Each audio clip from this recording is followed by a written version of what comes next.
welcome to another episode. Today is the 22nd of December 2023, so almost the end of the year now again. And we've just bought this wonderful example of a Honda XL125 from 1977. So it is one of the earlier models of the XL, and yeah, it looks okay, it looks lovely, it's quite original. And I thought of making this video to show you this Honda XL that we've just acquired basically. It is original because it was one owner, so it was bought new by a person back in 1977 and was still its owner till a few days ago in 2023. So he basically grew up with this bike, and he's now in his 70s and couldn't really ride it anymore, unfortunately. And basically we bought it from him and we plan to leave it as is. So we plan to repair minor things, such as repairing a bit the exhaust, as well as the oil leakages and the fork seals, for example, and doing some cosmetic maybe uplifting.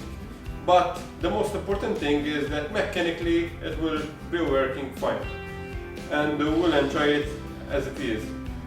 We're really happy about this bike because it's quite rare actually to find one.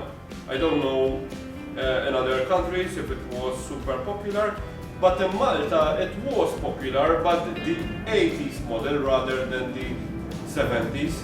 So these 1970s Honda XL are quite rare to see, at least nowadays. Swagger down the street with your red lips and funky beat. You better hold your head up to the sky. I'm gonna roll with you till the day I die.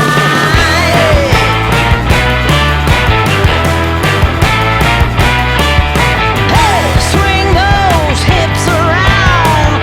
Can't stop, roll back down, my ladies. Short. This model is quite important when looking through the family of the Honda XL. As time progressed, they became more off-road looking, one can say, like with the mudguard, which is more installed upwards, etc. Well, better suspension, of course, the technology was then advancing as well. But at this stage, it is quite interesting to see the initial form of the XL. Honda was producing the XL in the 80s, etc. And later the Honda XR was being issued, and the XR, of course, in my opinion, they are like another breed of motorcycle, though they have similar spirit, but they were more competitive. I always wanted an XR. In fact, I went to buy one. I was thinking of buying one last year and ended up finding a lovely Yamaha TTR from 1993, the first model year, which was imported from Japan, because as far as I know they were not issued and sold new here in Malta, the TTR, and I ended up buying the rival of the Honda XR250 basically. I ended up buying the Yamaha TTR 250. And I'm really happy with that, and I'm going to post a video then later in the coming days about the progress. In the meantime, I posted some updates on Instagram as well as in YouTube Shorts, a short video of that Yamaha. But let's talk more about this lovely Honda here. When discussing its engine, it is quite a simple design, basically a single cylinder 4-stroke engine, and of course it's quite different than the path that the other Japanese manufacturers were taking at this time in this period, because Yamaha had the DT125, for example, which was a two-stroke, and the same goes for the Suzukis, which there was the TS125, and there was also the Kawasaki, for example, the KE125, and they had different ranges of capacities as well, but they were more on the path of two strokes, while Honda focused on the four-stroke engineering, and it proved to be quite reliable, and it was actually loved. But when it comes to performance, one may argue that two strokes had the upper edge. Well, it may not be the case actually, because this one has a claimed top speed of around 70 miles per hour, which is around 110-112 km per hour. So it's not quite bad for a small 125, and which is from 1977.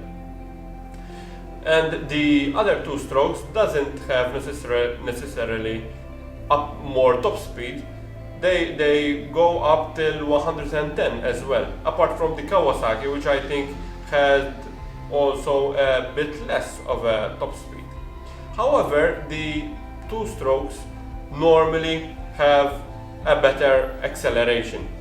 Well, I own as well the Suzuki TS125ER, but which is a later model from the 1970s range. Mine is 1981, but were issued in 1980. And it does have a quite good acceleration, but it doesn't go much faster than this one probably, because mine goes to up to a bit 100, maybe a bit more, 110, but that's it. So yes, this one apparently goes up till 110 km per hour, but I can't prove that theory because we haven't started it yet.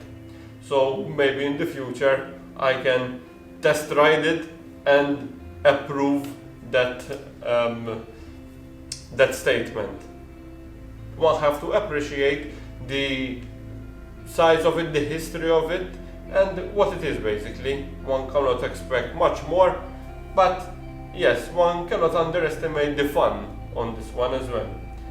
I love small bikes, I live in a very small country, so I think these actually are ideal.